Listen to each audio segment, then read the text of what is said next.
Hey, William Gilmore here for the screenwritersjourney.com, and it is day 27 of our journey, almost 1 month into it.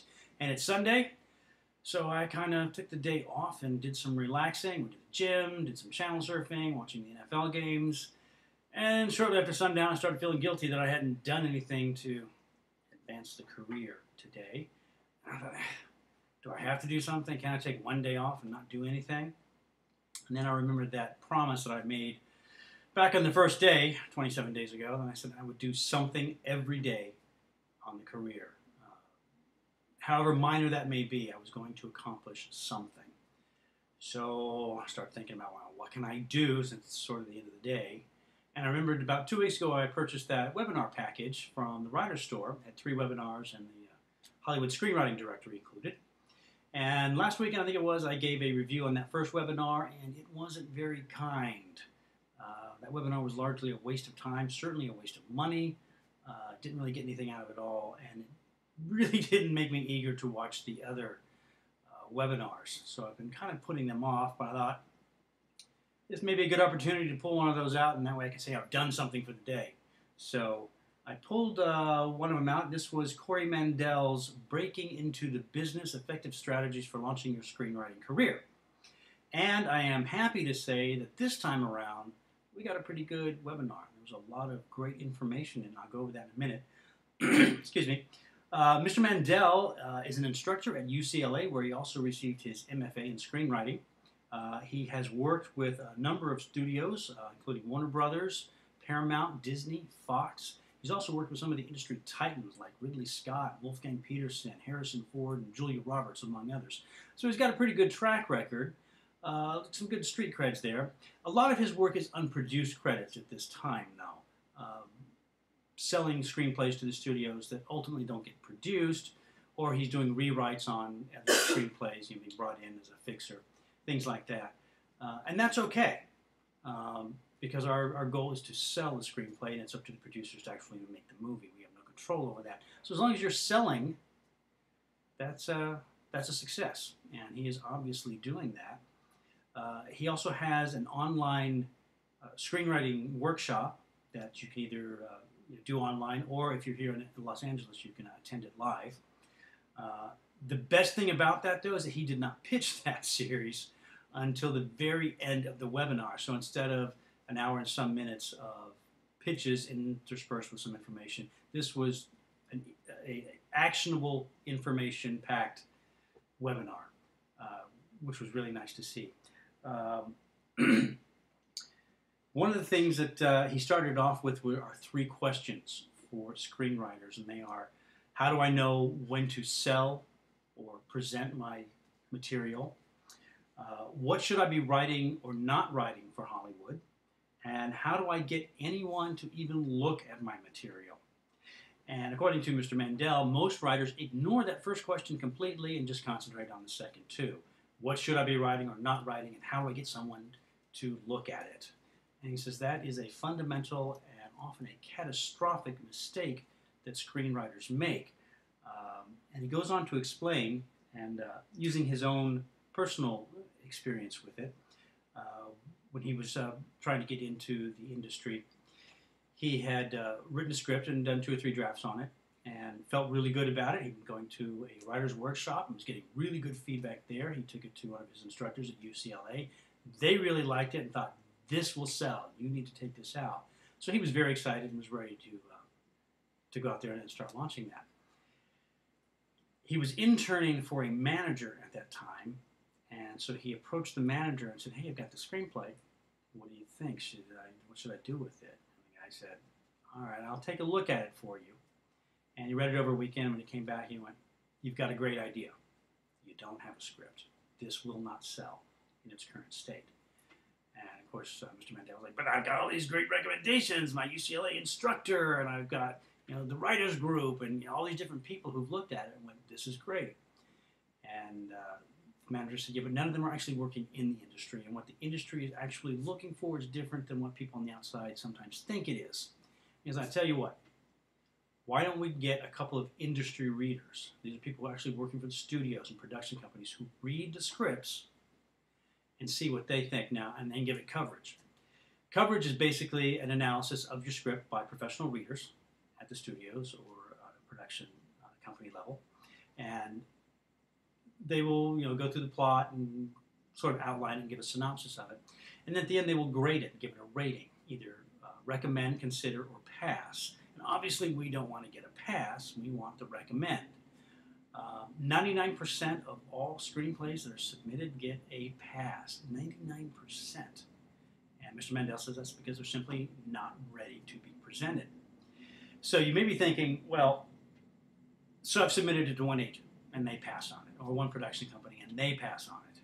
There's still all these other agents and other production companies that I can submit to with the script that I think is really great.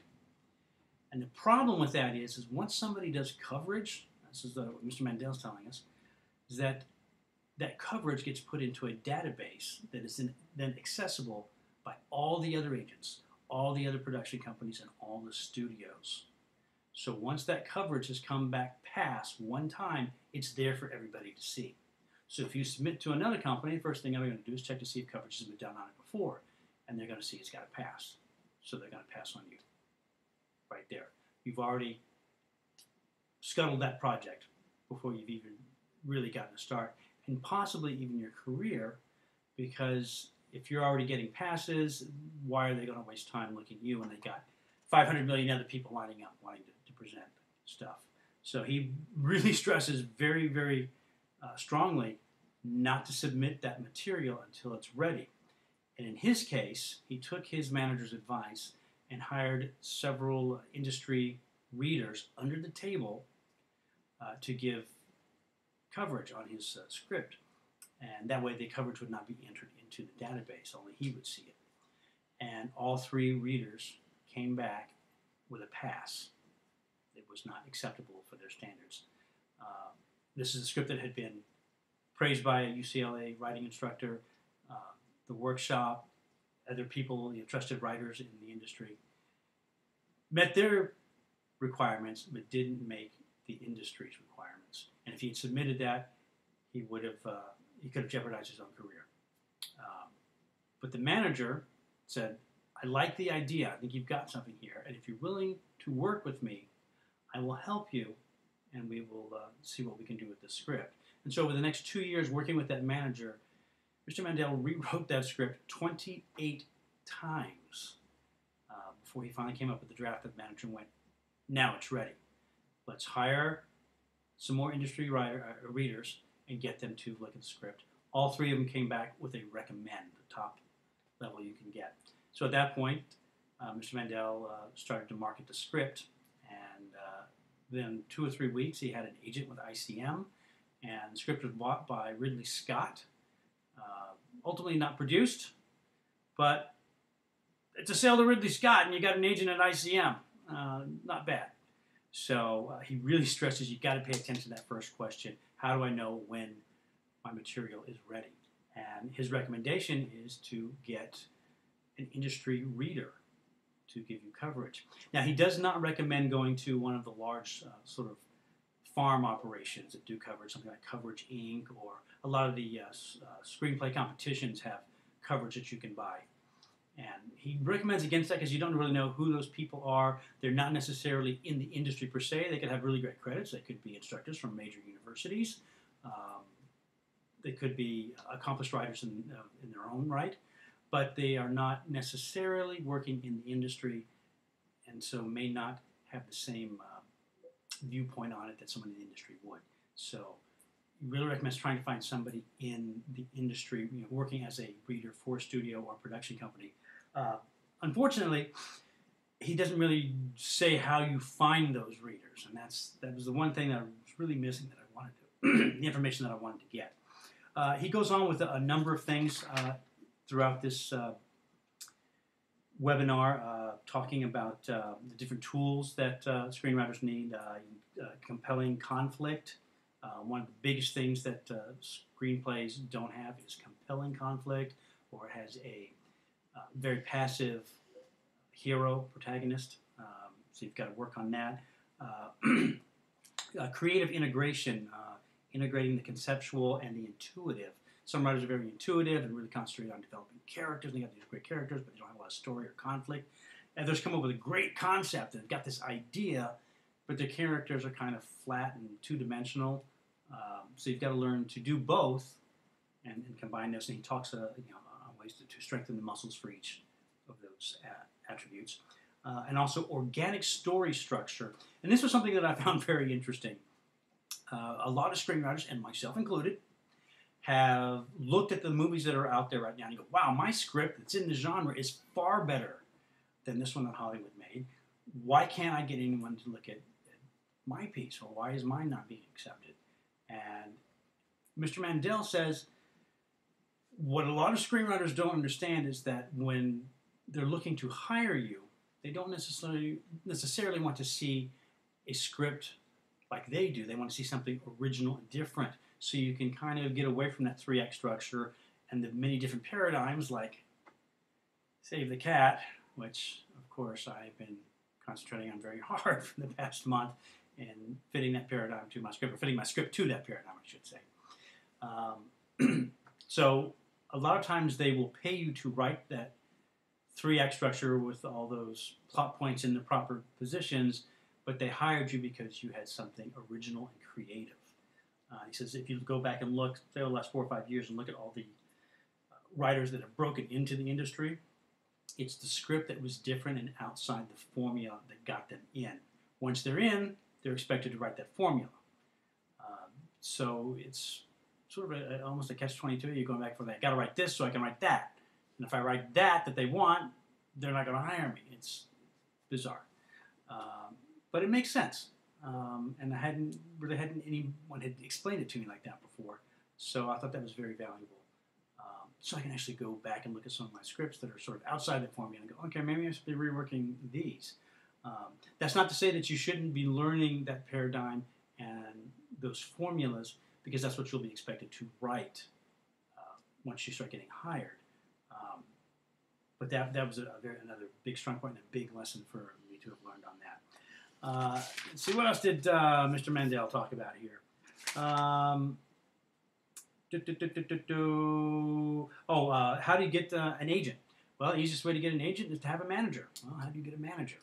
And he goes through all that and talks different ways. You need a referral in both cases. Usually the agent's a referral from a manager.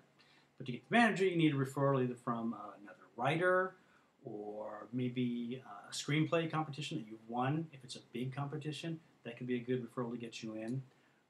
What are some of the other things here? Pitch fests, maybe.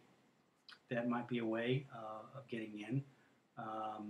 If you can get a production company who's interested in a script, get them to recommend a manager, and that can open up a lot of doors for you. Another thing is networking, going to like WGA events or mixers and things like that, where you can meet people. It takes a little bit longer because you can't just walk in and go, hey, I'm so-and-so, would you like to read my script? You got to build up a rapport with them and get to know them and have an established relationship before you can really approach them. But if you're here in LA, it's something you should be doing for the long term. You know, it's not something that happen right away, but overall, there was a lot of really great information in this webinar. And like I said, in the package, the webinar itself cost about $10, and so that was well worth the price. Regular price, it's $80. I still have a problem paying $80 for something, for most things, let alone a webinar. But this one was really had a lot of information, beginning to end, and we didn't get that pitch for his own workshops until the very end. But the information in the webinar was so good that I actually went to his website and looked up the workshops that he offers, and it's something I may consider down the road here. So he definitely sold me without having to sell me. So that's what we did for day 27, and that's all I have for now. So take a look at your own scripts. Are you following the formula? Are you doing something original and creative? What kind of networking opportunities do you have to maybe acquire a manager? Things you start looking at as you start to progress in your journey and start to look forward to marketing your own script. And of course, the big one, is that script ready to be seen yet? Until tomorrow, I'm William Gilmore. I'm out of here, and you keep writing.